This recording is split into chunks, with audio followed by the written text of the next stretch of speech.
நம்ம அப்படியே கண்களை மூடி இந்த வேளையில் ஜெபிக்க போகிறோம். ஆண்டவரே, உம்மை துதிக்கிறோம், உம்மை ஸ்தோத்திரிக்கிறோம்.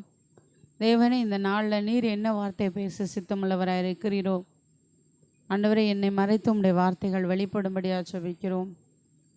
வெறுமையான பாத்திரமாய் வந்திருக்கிறோம், நிரம்பி வழிகிற பாத்திரமாய் இந்த நீர் மாற்றுவீராக. ஆண்டவரே, உம்முடைய வார்த்தையினால் எங்களை திருப்திப்படுத்துவீராக. உம்முடைய வார்த்தையினால் எங்களை நடத்துவீராக. உம்முடைய வார்த்தையினால் எங்களை போஷித்து உம்முடைய வீட்டின் நன்மையினால் என் தேவநீர் எங்களை திருப்தியாக்கி அனுப்புவீராக. தேவநீர் அப்படியே செய்யப்படுற தயவிற்காய் நன்றி செலுத்துகிறோம். இயேசுவின் நாமத்தில் பிதாவே, ஆமேன். நாம் வாசிக்கலாம் யாக்கோபு 3ஆவது அதிகாரம் 2 நம்ம அப்படியே வாசித்து அதை தியானிக்க போகிறோம். நாம் எல்லாரும் அநேக விஷயங்களில் தவறுகிறோம். ஒருவன் சொல் தவறாதவனானால் அவன் பூரண புருஷனும் தன் சரீரம் முழுவதையும் கடிவாளத்தினாலே அடக்கிக் கொள்ளக்கூடியவனுமாயிருக்கிறான். யாக்கோபு 3ஆவது அதிகாரம் 2வது வசனத்திலேருந்து நம்ம பார்க்குறோம். நாம் எல்லாரும் அநேக விஷயங்களில் தவறுகிறோம். ஒருவன் சொல் தவறாதவனானால் அவன் பூரண புருஷனும் தன் சரீரம் முழுவதையும் கடிவாளத்தினாலே அடக்கி கொள்ளக்கூடியவனுமாயிருக்கிறான். பாருங்கள், குதிரைகள் நமக்கு கீழ்ப்படியும்படிக்கு அவைகளின் வாய்களில் கடிவாளம் போட்டு அவைகளுடைய முழு சரீரத்தையும் திருப்பி நடத்துகிறோம்.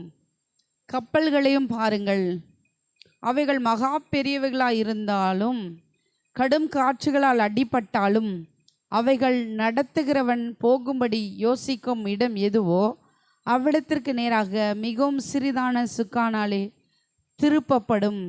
அப்படியே நாவானதும் சிறிய அவயமாயிருந்தும் பெருமையானவைகளை பேசும். பாருங்கள், சிறிய நெருப்பு எவ்வளவு பெரிய காட்டை கொளுத்தி விடுகிறது. நாவும் நெருப்புதான், அது அநீதி நிறைந்த உலகம்.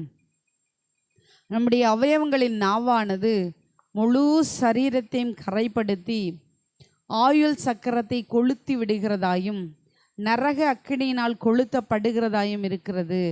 சகலவிதமான மிருகங்கள், பறவைகள், ஊரும் பிராணிகள், நீர்வாழும் ஜந்துக்கள் ஆகிய இவைகளின் சுபாவம் மனுஷ சுபாவத்தால் அடக்கப்பட்டதும் உண்டு. நாவை அடக்க ஒரு மனுஷனாலும் கூடாது. அது அடங்காத பொல்லாங்குள்ளதும் சாவுக்கு ஏதுவான விஷம் நிறைந்ததுமாயிருக்கிறது. அதனாலே நாம் பிதாவாகிய தேவனை துதிக்கிறோம். தேவனுடைய சாயலின்படி உண்டாக்கப்பட்ட மனுஷரை அதனாலே சபிக்கிறோம். துதித்தலும் சபித்தலும் ஒரே வாயிலிருந்து புறப்படுகிறது. என் சகோதரரே, இப்படி இருக்கலாகாது. ஒரே ஊற்றுக்கண்ணிலிருந்து தித்திப்பும் கசப்புமான தண்ணீர் சுரக்குமா? என் சகோதரரே, அத்திமரம் ஒலிவ பழங்களையும் திராட்சை செடி அத்திப்பழங்களையும் கொடுக்குமா? அப்படியே உவர்ப்பான நீரூற்று தித்திப்பான ஜலத்தை கொடுக்க மாட்டாது. உங்களில் ஞானியும் விவேகியுமாய் இருக்கிறவன் எவனோ அவன் ஞானத்திற்குரிய சாந்தத்தோடே தன் கிரியைகளை நல்ல நடக்கினாலே காண்பிக்க கடவன். உங்கள் இருதயத்திலே கசப்பான வைராக்கியத்தையும் விரோதத்தையும் வைத்தீர்களானால் நீங்கள் பெருமை பாராட்டாதிருங்கள். சத்தியத்துக்கு விரோதமாய் பொய் சொல்லாமலும் இருங்கள். இப்படிப்பட்ட ஞானம் பரத்திலிருந்து இறங்கி வருகிற ஞானமாயிராமல் லௌகீக சம்பந்தமானதும் ஜென்ம சுபாவத்திற்குரியதும் பேய்த்தனத்துக்கு அடுத்ததுமாயிருக்கிறது. வைராக்கியமும் விரோதமும் எங்கே உண்டோ அங்கே கலகமும் சகல துர்செய்கைகளும் உண்டு. பரத்திலிருந்து வருகிற ஞானமோ முதலாவது சுத்தமுள்ளதாயும் பின்பு சமாதானமும் சாந்தமும் இணக்கமுள்ளதாயும் இரக்கத்தாலும் நற்கனிகளாலும் நிறைந்ததாயும் பட்சபாதம் இல்லாததாயும் மாயமற்றதுமாயும் இருக்கிறது. நீதியாகிய கனியானது சமாதானத்தை நடப்பிக்கிறவர்களாலே சமாதானத்திலே விதைக்கப்படுகிறது.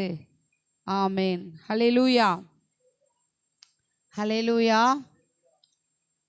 நம்ம இப்போ என்ன பார்க்க போகிறோன்னா, நாவை குறித்து பார்க்க போகிறோம். நாவு எப்படிப்பட்டது? நாவானது 5வது வசனத்தில் சொல்லுது, சிறிய அவயம். நாவு எப்படிப்பட்டது? சிறிய அவயம், சின்னதாக தான் இருக்குது. ஆனால் அது என்ன செய்யும்? பெருமையானவைகளை பேசுமா.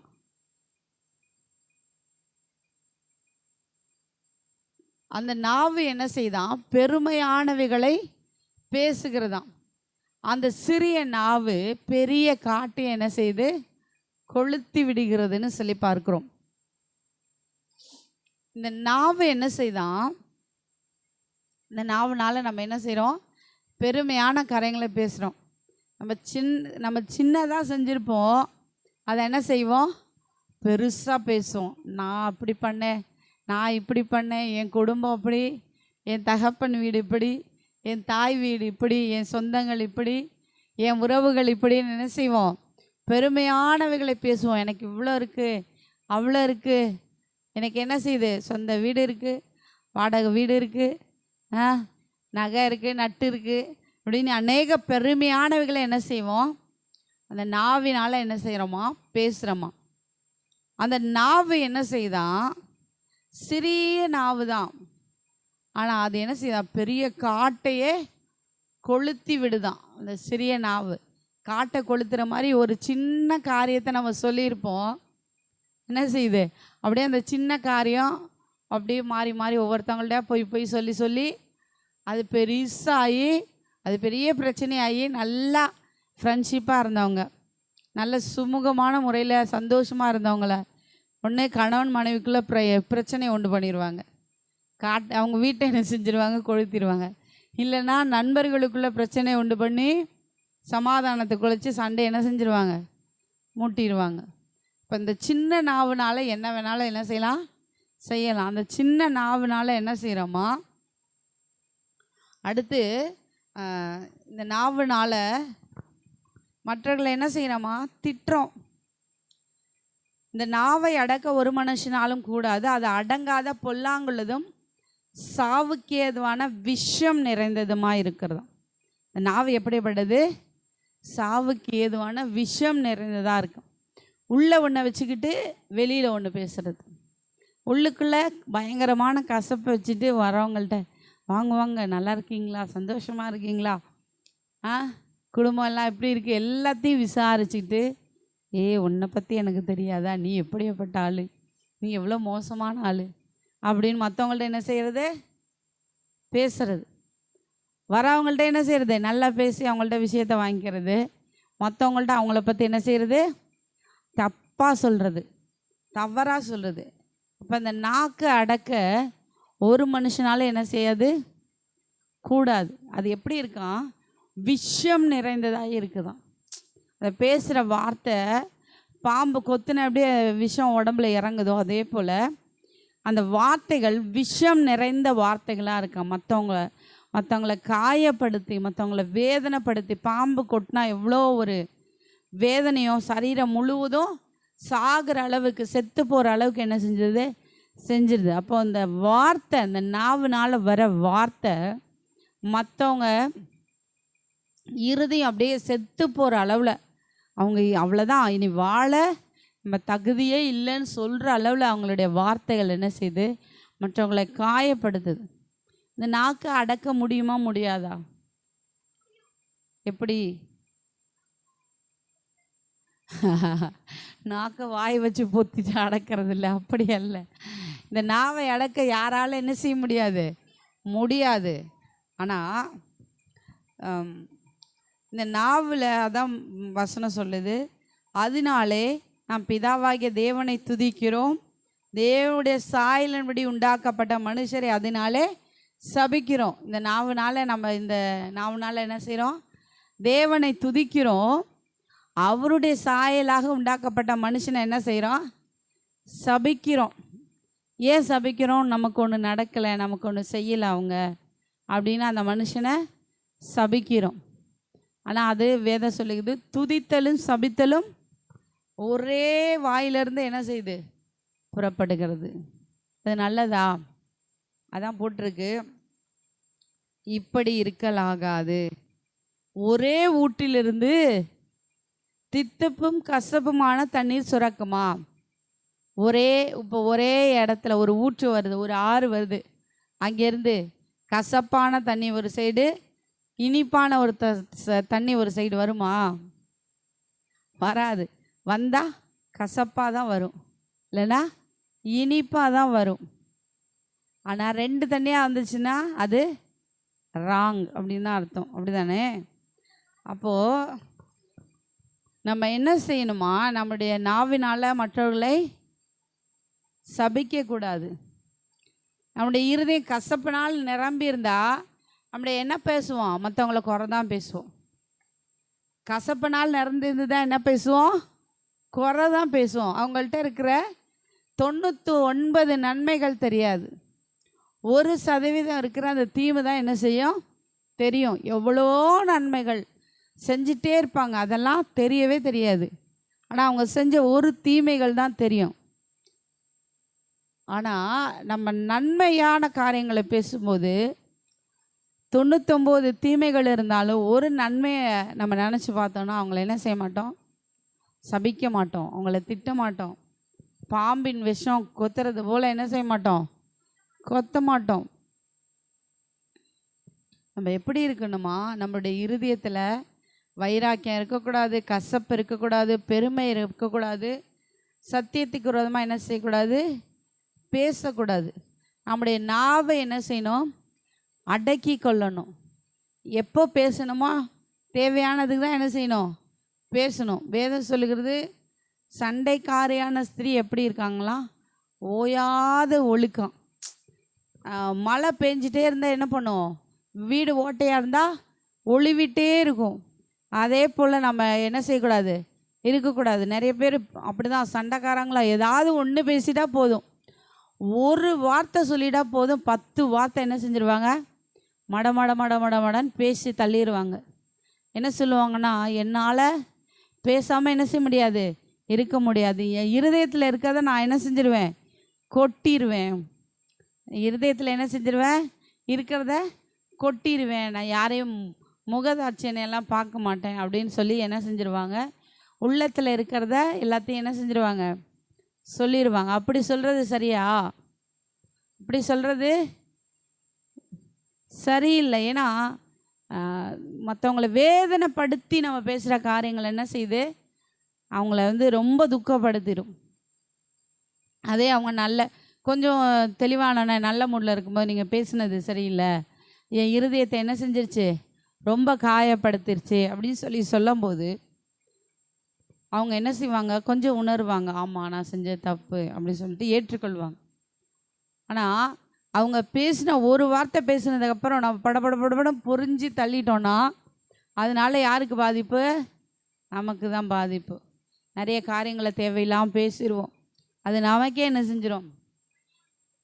சாபமாக மாறிடும். நமக்கே அது என்ன செஞ்சிடும்? தீங்காக மாறிடும். இப்போ நம்ம நாவை என்ன செய்யணும்? அடக்கி கொள்ளணும். அதுதான் தாவீது சொல்லுகிறார், என்னுடைய வாய்க்கு என்ன செய்யுங்க? காவல் வைங்க, என் வாயை போட்டுருங்க. சில வேளைகளில் என்ன செய்யணும்? பேசணும். சில வேளைகளில் பேசக்கூடாதுன்னு நம்ம நினைக்கிற போது தான் நம்ம பேசுகிற அளவுக்கு அவங்க என்ன செய்வாங்க? நம்மளை பயங்கரமாக பேசுவாங்க. பயங்கரமாக எவ்வளோ கீழ்த்தரமாக பேச முடியுமோ, எவ்வளோ மட்டம் தட்ட முடியுமோ அந்த அளவுக்கு என்ன செய்வாங்க? மட்டம் தட்டி பேசுவாங்க. ஆனால் நம்ம என்ன செய்யணும்? அந்த டைமில் பேசாமல் இருந்துடணும். சில சமயங்கள் அப்படி தான். எனக்கும் யாராவது ஒருத்தவங்க பேசும்போது இங்கே வந்துடும், வார்த்தைகள்லாம் வந்துடும். ஆனால் ஆண்டு சொல்வார், நீ பேசாமல் இரு, கம்முன்று நான் பார்த்துக்கிறேன் அப்படின்னு. அப்போ அவர் சொல்லும்போது நம்ம என்ன செஞ்சிடணும்? ஸ்டாப் பண்ணிடணும். பேசாமல் நம்முடைய நாவை அடக்கி கொள்ளணும். அடக்கி கொள்ளும்போது அந்த பிரச்சனை அப்பையோடு என்ன செஞ்சிடும்? முடிஞ்சிடும். யார் பேசுனாங்களோ அவங்க தான் என்ன செய்வாங்க? பாதிக்கப்படுவாங்க. பேசாது இருக்கிறவங்களுக்கு அந்த பாதிப்பு வராது. ஏன்னா அவங்க அதை அப்படியே மறந்துடுவாங்க அதுக்கப்புறம். ஆனால் அவங்க பேசுகிறாங்கன்னு பேசிட்டோன்னா, ஐயோ நம்மளும் பேசிட்டோம், நம்மளும் தப்பாக பேசிட்டோம் அப்படின்ற ஒரு காரியம் நம்மளை என்ன செஞ்சிட்ருக்கோம்? அது வாதிச்சுட்டே இருக்கும். அதனால் நம்ம என்ன செய்யணும்?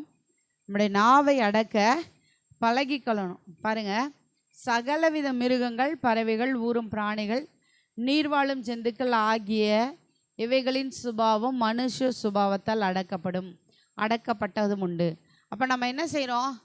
நாயை அடக்கிறோம். நாயை நம்ம கண்ட்ரோல்குள்ளே வச்சு என்ன செய்கிறோம்? வளர்க்குறோம். அது சொன்னால் நம்ம சொன்னால் அது என்ன செய்யுது? கேட்குது, எல்லா வேலையும் செய்யுது. கடைக்கு போயிட்டு வரனா கூட நாயெல்லாம் இப்போ என்ன செய்யுது? கடைக்கு போயிட்டு நம்மளுடைய பொருட்கள்லாம் வாங்கி கொடுக்குது. சிங்கத்துக்கு ட்ரெயின் பண்ணுறாங்க சர்க்கஸில். அது நெருப்பு வளையத்துக்குள்ளே என்ன செஞ்சிட்ருக்கு? போயிட்டு வருது, குதிச்சு வருது. அந்த ட்ரெயினர் சொல்கிறதெல்லாம் அந்த சிங்கம் என்ன செய்யுது? கேட்குது. அது காட்டுக்கே ராஜா. ஆனால் அதை கொண்டு வந்து என்ன செய்கிறாங்க? அடக்கி ஆள்றாங்க. அதே போல் குரங்கு, கிளி என்ன செய்யுது? சைக்கிள் ஓடுது. சைக்கிள் ஓடுது. பேசுனா பேசுது. நம்ம சொல்கிறத என்ன செய்யுது? திரும்ப செய்யுது. குரங்கு செய்யுது. என்னென்ன விலங்குகள் உண்டோ அத்தனை என்ன செய்யுது? பூனைக்குட்டி செய்யுது. நம்ம சொல்கிற காரியத்தை கேட்குதா இல்லையா? கேட்குதா? பூனைக்குட்டியெல்லாம் கேட்குது. நம்ம சொல்கிறதெல்லாம் என்ன செய்யுது? கேட்குது. இப்படி மிருகங்கள், பறவைகள்லாம் நம்ம சொல்கிறத என்ன செய்யுது? கேட்குது. அப்போ அதனுடைய சுபாவத்தை மனுஷனாகிய நம்ம சுபாவத்தினால நம்ம என்ன செய்கிறோம்? அடக்குறோம். அது அடங்குது. அடக்கப்பட்டு என்ன செய்யுது? கீழ்ப்படிஞ்சு நடக்குது. அப்போ நம்முடைய சுபாவத்தை அடக்க யாரால முடியும்னா, நம்முடைய சுபாவத்தை அடக்க யாரால முடியும்? நம்மளால் என்ன செய்யாது? முடியாது. 2வது வசனம் பாருங்க. நாம் எல்லாரும் அநேக விஷயங்களில் தவறுகிறோம். ஒருவன் சொல் தவறாதவனானால் அவன் பூரண புருஷனும் தன் சரீரம் முழுவதையும் கடிவாளத்தினாலே அடக்கி கொள்ளக்கூடியவனுமாயிருக்கிறான். நம்ம என்ன செய்கிறோம்? அநேக விஷயங்களில் தவறோம். நான் ரொம்ப நல்ல மனுஷன், நான் கரெக்டான ஆள், நான் ரொம்ப பர்ஃபெக்டான ஆள் அப்படின்னு யாருமே என்ன செய்ய முடியாது? சொல்ல முடியாது. ஏதோ ஒரு விதத்தில் ஒரு குறைவுகள் நம்முடைய வாழ்க்கையில் என்ன செய்யும்? இருக்கும். ஏதோ ஒரு விஷயத்தில் நம்ம தவறு செய்வோம். அந்த தவறுகள் நமக்கு தெரியாது. ஆனால் நம்மளோடு இருக்கிறவங்களுக்கு என்ன செய்யுது? தெரியுது. நான் எல்லாத்துலேயும் பர்ஃபெக்டாக இருக்கேன்னு நம்மளால் சொல்ல முடியாது. அப்போ நம்ம சொல் தவறாதவர்களாய் நம்ம என்ன செய்யணும்? இருக்கணும். முடிந்த அளவுக்கு நம்ம என்ன செய்யணும்? இருக்கணும். அப்படி நம்ம நடக்கும்போது சொல் தவறாதவர்களாக இருந்தோன்னா நம்ம எப்படி இருப்போமா? பூரண புருஷர்களாக இருப்போம். சரீரம் முழுவதையும் கடிவாளத்தினாலே அடக்கி கொள்ளக்கூடியவனுமா இருக்கிறான்னு வேதம் சொல்லுகிறது. இப்போது அந்த கிருபைகளை தேவன் நமக்கு என்ன செய்யணும்? கொடுக்கணும். சொல் தவறாதவர்களாக இருக்க, சொல் தவறாமல் நடக்கிற அந்த கிருபைகளை தேவன் நமக்கு என்ன செய்யணும்? கொடுக்கணும். அடுத்தது, குதிரைகள் நமக்கு கீழ்ப்படிம்படிக்கு அவைகளின் வாய்களில் கடிவாளம் போட்டு அவைகளுடைய முழு சரீரத்தையும் திருப்பி நடத்துகிறோம். குதிரைக்கு கூட என்ன செய்கிறோம்? கடிவாளம் போட்டு நீ எங்கே ஏன்னா மற்ற சைடு பார்த்துச்சுன்னா அது ஓடி போயிடும். நம்ம போகிற ரூட்டுக்கு அது என்ன செய்யாது? போகாது. அதனால் அதுக்கு கடிவாளம் போட்டு 2 சைடையும் நேராக மட்டும்தான் பார்க்கணும். 2 சைடில் எங்கேயுமே என்ன செய்யக்கூடாது? பார்க்கக்கூடாது. பார்த்துச்சுன்னா குதிரை ஓடிடும். ஆனால் நம்ம கடிவாளம் போட்டு அதை நேர் வழியில் நடத்துறதுக்கு அதை என்ன செய்கிறோம்? ட்ரெயின் பண்ணுறோம். அடுத்து கப்பல் கடலில் பார்த்தா நம்மளுக்கு வழி ஏதாவது தெரியுமா? ரோட்லையாவது இங்கிட்ட ஒரு பாதை போகுது நம்ம கண்டுபிடிச்சிரும். ஆனால் கப்பலில் என்ன செய்யாது? கடலில் என்ன செய்யாது? கப்பல் எப்படி போகுதுன்னே நமக்கு தெரியாது. மகா பெரிய கப்பலாக இருந்தாலும் அவைகளை நடத்துகிறவன் போகும்படி யோசிக்கும் இடம் எதுவோ அவ்விடத்துக்கு நேராக மிகவும் சிறிதான சுக்கானாலே திருப்பப்படும். சின்ன சுக்கான், அந்த நங்கூரம் என்னது? அது இருந்தால் தான் என்ன செய்ய முடியும்? எந்த திசையில் போகணுமோ அந்த திசையில் போய் அது சரியாக நிறுத்துறதுக்கு அந்த நங்கூரம் என்ன செய்யுது? உதவி செய்யுது. அப்போ நம்ம சரியான திசையில் போகணும்னா, நம்ம சொல் தவறாதவர்களாக இருக்கணும்னா, நமக்கு சரியான பாதையில் நம்ம நடத்தப்படணும்னா நமக்கு என்ன தேவை? பரிசுத்த ஆவியானுடைய அந்த அபிஷேகம் தேவை. பரிசுத்த ஆவியானுடைய அந்த அபிஷேகம் இருக்கும்போது தான் பரிசுத்த ஆவியானவர் எதை சொல்லுகிறது? பரிசுத்த ஆவியானவர் நம்மை சகல விதமான சத்தியத்திற்குள்ளும் அவர் என்ன செய்கிறாரா? நடத்துகிறவராக இருக்கிறார். பரிசுத்த ஆவியானவர், நீ இதை பேசு, இதை பேசாத, இதை செய், இதை செய்யாத, இதை பண்ணு, இதை பண்ணாதன்னு என்ன செய்வார்? சொல்லி கொடுப்பார். நம்ம பரிசுத்த ஆவியினால் நடத்தப்படலை, நம்ம மாம்சத்தில் இயக்கப்பட்டோன்னா என்ன செய்யும்? நமக்குள்ள என்ன வரும்? இருதயத்தில் கசப்பான வைராக்கியம், விரோதம், பெருமை, சத்தியத்துக்கு விரோதமாக என்ன செய்தா? பொய் சொல்கிற காரியங்கள், வைராக்கியம், துர்செய்கைகள், பேய்த்தனத்துக்கு அடுத்த ஜென்ம சுபாவங்கள், லௌகீக சம்பந்தப்பட்ட காரியங்கள், அதெல்லாம் நமக்குள்ளே என்ன செய்யும்? இருக்கும். இது இருந்துச்சுன்னா நம்மளால் என்ன செய்ய முடியாது? தேவன் சொல்கிறபடி நடக்க முடியாது. நம்ம மாம்சம் சொல்கிறபடி தான் நம்ம என்ன செய்வோம்? நடப்போம். நம்ம மாம்சம் சொல்கிறபடி நடக்கும்போது நாவு ஆட்டோமேட்டிக்காக அதை என்ன செய்யுது? தான் விருப்பப்படி பேசும், தான் விருப்பப்படி செய்யும். ஆனால் பரிசுத்த ஆவியானவர் பரத்திலிருந்து கொடுக்குற அந்த பரிசுத்த ஆவினால் நம்ம நிரப்பப்படும் போது, அதான் இவர் சொல்கிறாரு, தாவீது, சங்கீதம் 51, அவர் என்ன செஞ்சிட்டாரு? பாவம் செஞ்சிட்டார். அவர் செஞ்சது பயங்கரமான பாவம். இப்போ என்ன செய்கிறாரு? தேவ சமூகத்தில் தன்னை தாழ்த்துறாரு. தாழ்த்தி அவர் என்ன சொல்கிறாரு? சங்கீதம் 51 9வது வசனம், என் பாவங்களை பாராதபடிக்கு நீர் உமது முகத்தை மறைத்து என் அக்கிரமங்களை எல்லாம் நீக்கியருளும். தேவனே, சுத்த இருதயத்தை என்னிலே சிருஷ்டியும், நிலைவரமான ஆவி என் உள்ளத்திலே புதுப்பியும். உமது சமூகத்தை விட்டு என்னை தள்ளாமலும் உமது பரிசுத்த ஆவி என்னிடத்திலிருந்து எடுத்துக்கொள்ளாமலும் இரும். உமது இரட்சணியத்தின் சந்தோஷத்தை திரும்பவும் எனக்கு தந்து உற்சாகமான ஆவி என்னை தாங்கும்படி செய்யும். அப்பொழுது பாதகருக்கு உமது வழிகளை உபதேசிப்பேன், பாவிகள் உம்மிடத்தில் மனம் திரும்புவார்கள். ஆண்டவரே, என் உதடுகளை திறந்தலும், அப்பொழுது என் வாய் உம்முடைய புகழை அறிவிக்கும். இப்போ என்ன செய்கிறாரு? பாவம் செஞ்சிட்டாரு. தேவ சமூகத்தில் அவர் என்ன செய்கிறாரு? கெஞ்சுறாரு, ஆண்டவரே, சுத்த இருதயத்தை எனக்கு என்ன செய்யுங்க? தாங்க. நிலைவரமான ஆவியை என்னிலே, என் உள்ளத்தில் புதுப்பிங்க. நீங்கள் அப்படி புதுப்பிக்கும் போது தான் உங்களுடைய சமூகத்தை விட்டு என்னை தள்ளிடாதீங்கப்பா. இப்படி பரிசுத்த ஆவி என் இடத்துலேருந்து என்ன செய்யாதீங்க? எடுத்துக்கொள்ளாதுங்க. இரட்சணியத்தின் ஆவி எனக்கு தாங்க, இரட்சணியத்தின் சந்தோஷத்தை எனக்கு தாங்க, உற்சாகமான ஆவி என்னை தாங்கும்படி செய்யுங்க. நீங்கள் அப்படி செய்யும்போது தான் என் உதடுகளை திறந்தரலுங்கப்பா, என் வாய் உம்முடைய புகழை அறிவிக்கட்டும் ஆண்டவரே. அப்படி இருக்கும்போது என் வாய் உம்முடைய புகழை அறிவிக்கும் ஆண்டவரே. அப்படி இருக்கும்போது தான் என் வாய் என்ன செய்யுது? உம்முடைய புகழை அறிவிக்கும்னு சொல்கிறார். இப்போ பாவம் செய்யும்போது அவருடைய புகழை என்ன செய்ய முடியாது? வாயினால் அறிவிக்க முடியாது. பாவமான காரியங்களை செஞ்சுட்டு இருந்தால் நம்மளால் அறிவிக்க முடியாது. இப்படி நம்முடைய நாவு பரிசுத்தமாக இருக்கணும். நம்முடைய நாவு எப்படி இருக்கணும்? பரிசுத்தமாக இருக்கணும். தீங்கான காரியங்களை பேசவே கூடாது. தீங்கான காரியங்களை என்ன செய்யக்கூடாது? செய்யக்கூடாது. தாவீது தன்னை அர்ப்பணித்தது போல் நம்ம என்ன செய்யணும்? அர்ப்பணிக்கும் போது தேவன் நம்முடைய நாவை என்ன செய்வார்? பாதுகாத்து நடத்துகிறார். அப்போ ஒவ்வொரு நாளும் பரிசுத்த ஆவியானுடைய வழிநடத்தின்படி, ஆண்டவரே, என் வாய்க்கு காவல் வைங்க, நான் நல்ல வார்த்தைகளை பேச, மற்றவங்களை சோர்வுக்குள்ளாக்குற வார்த்தைகள் அல்ல, மற்றவங்களை பயமுறுத்துகிற வார்த்தைகள் அல்ல, மற்றவங்களை திகிலுக்குள்ளாகிற வார்த்தைகளை நாவிலிருந்து என்ன செய்யக்கூடாது? வரக்கூடாது.